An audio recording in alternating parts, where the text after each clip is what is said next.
Logarithmic functions. Okay, we have discussed inverse functions as a lead up to this particular pair of inverse functions. We've discussed exponential functions, the basic exponential function y, or f of x equals a to the x. All right? If we call a to the x f of x, the inverse of that function, f inverse of x, is the base a log of x. Okay? Those are inverses of each other. And as we shall see, they follow all the relational properties of inverse functions. But let's just concentrate on this, because we need to ask the question, what is a logarithm? For some reason, many people think that this is a complicated issue. What is a logarithm? At its heart, a logarithm is an exponent. That's all it is. A logarithm is an exponent.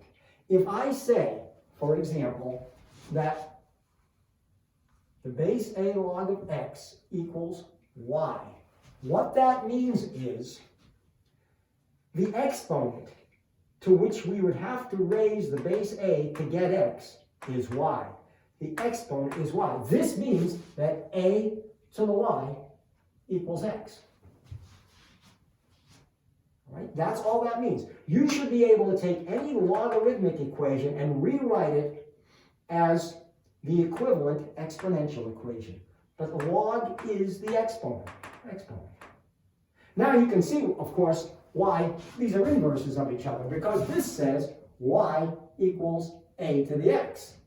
And that says x equals a to the y. You have switched the position of x and y. Right? As an example, or as several simple examples, the base 2 log of 8 equals 3. Because the exponent to which you must raise the base 2 to get 8 is 3. That is, 2 cubed equals 8. The base 5 log of 1/5 is -1, because 5 to the -1 equals 1/5, etc. A logarithm is an exponent. Base a logarithmic function is the inverse of the base a exponential function.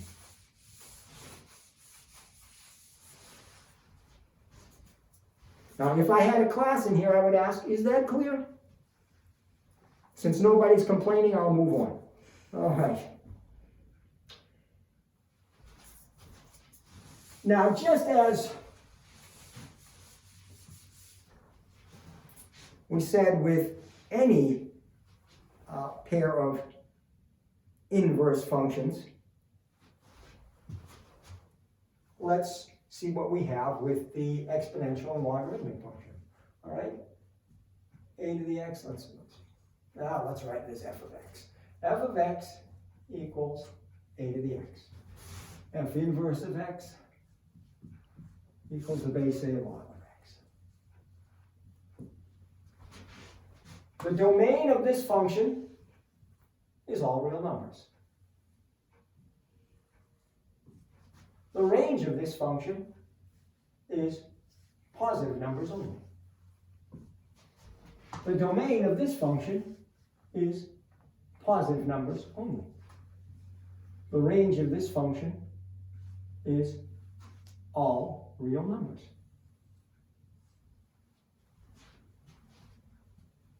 If we were to graph these functions, let's consider a greater than 1 here, just a standard exponential, okay? Y equals a to the x.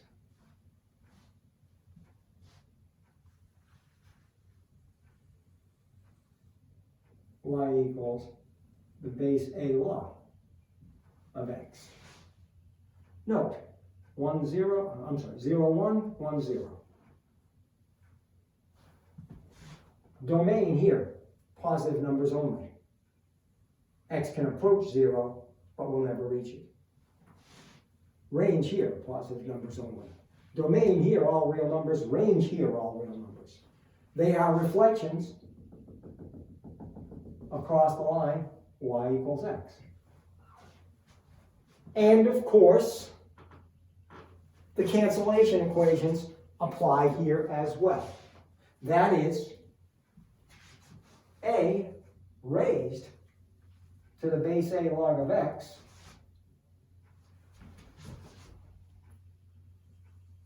the base a log of a to the x,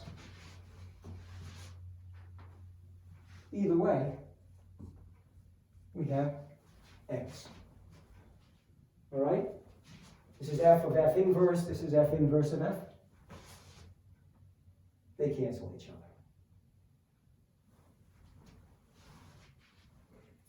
As in exponentials, the most common base that we use in logarithms is the base e. However, it is customary not to call it the base e log and not to write this. For other bases, log 2, the base 2 log, the base 3 log. But for the base e, we give it its own special nomenclature, ln. Okay. Sometimes I'll just read it as log x because that base becomes the go-to or the default base. You can read it as ln x. You can read it as the natural log of x. All right? That, right, is the inverse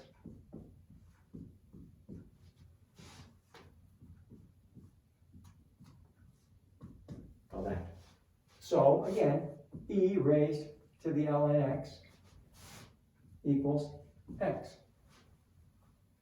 which equals the natural log of e to the x.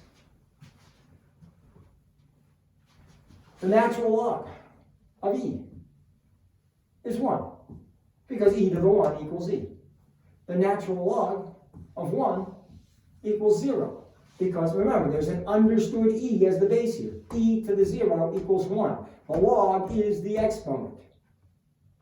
Right? E to the 1 equals e. E to the 0 equals 1. The natural log of 1 over e is negative 1, because e to the negative 1 equals 1 over e. The natural log of e to the x equals x.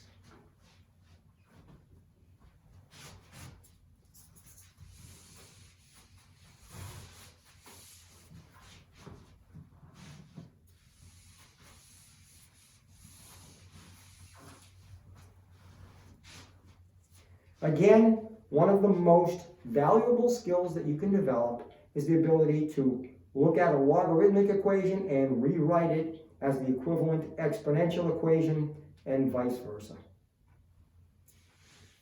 Now, just as there are properties or rules for exponents, there are properties of logarithms. Right? And I'll write them in terms of the natural log, but they apply to any base.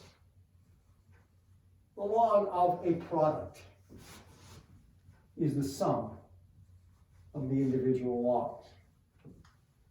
Just as a to the x times a to the y, the product, yields a to the x plus y, sum of exponents. The log of a quotient is the difference of the individual logs. Again, just as a to the x divided by a to the y will be a to the x minus y. You have a difference of exponents. A logarithm is an exponent. The log of a power is the exponent times the log of the base. Now, sometimes you'll see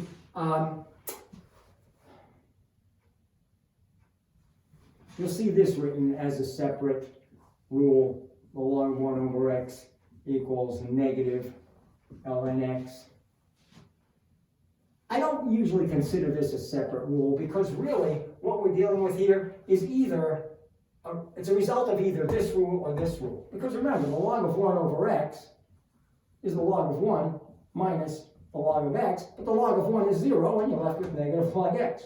Or the log of 1 over x is the log of x to the negative 1, which by this rule gives you negative 1 times the log of x.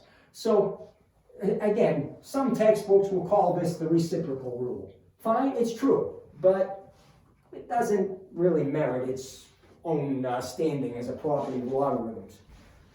Okay, and finally we have the change of base formula.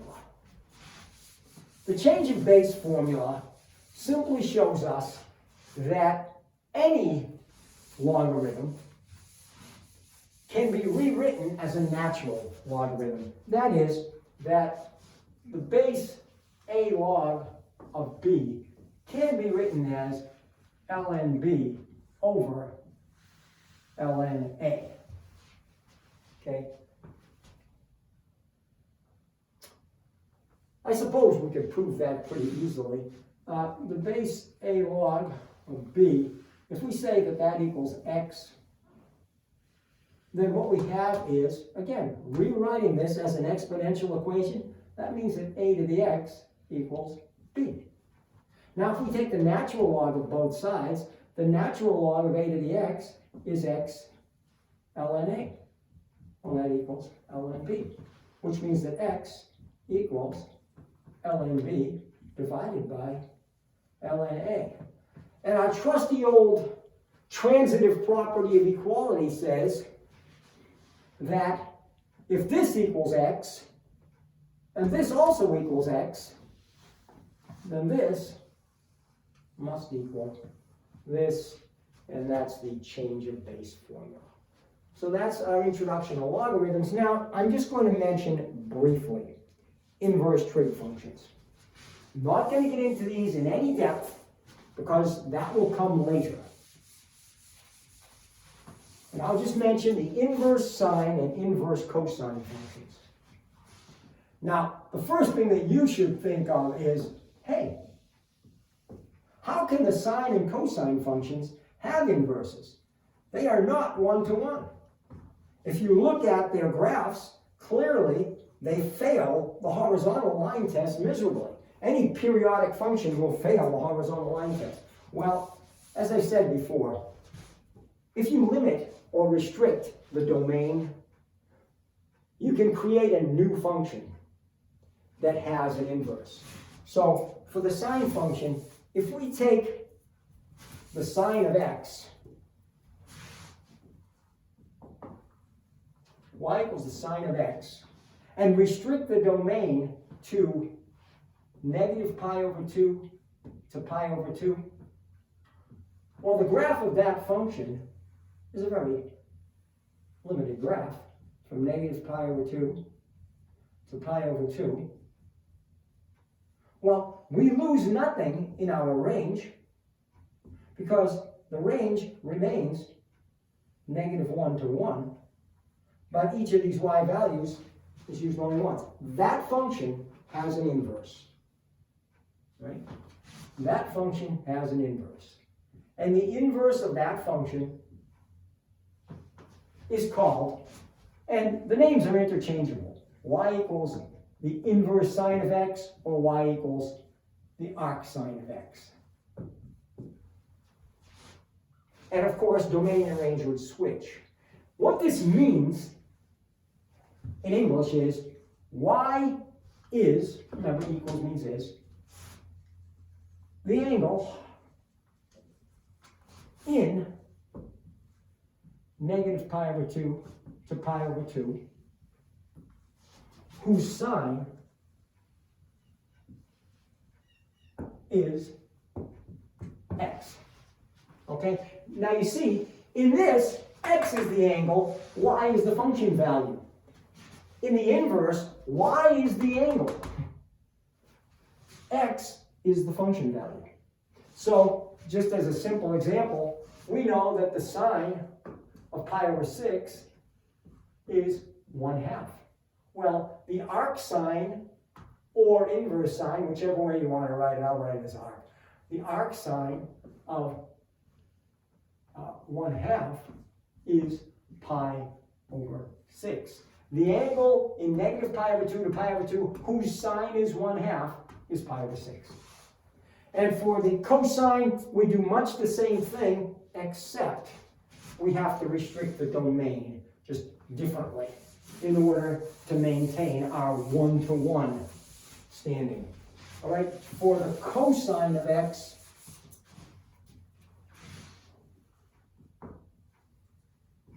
we limit the domain to 0 to pi. The range now is still -1 to 1. So we take this cosine function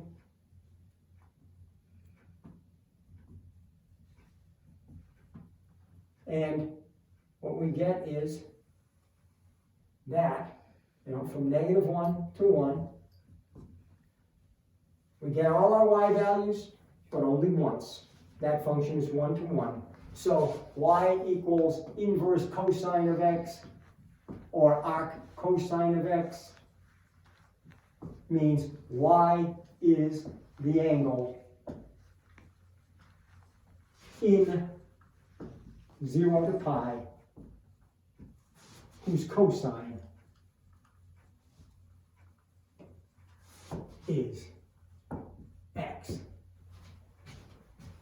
And that's all.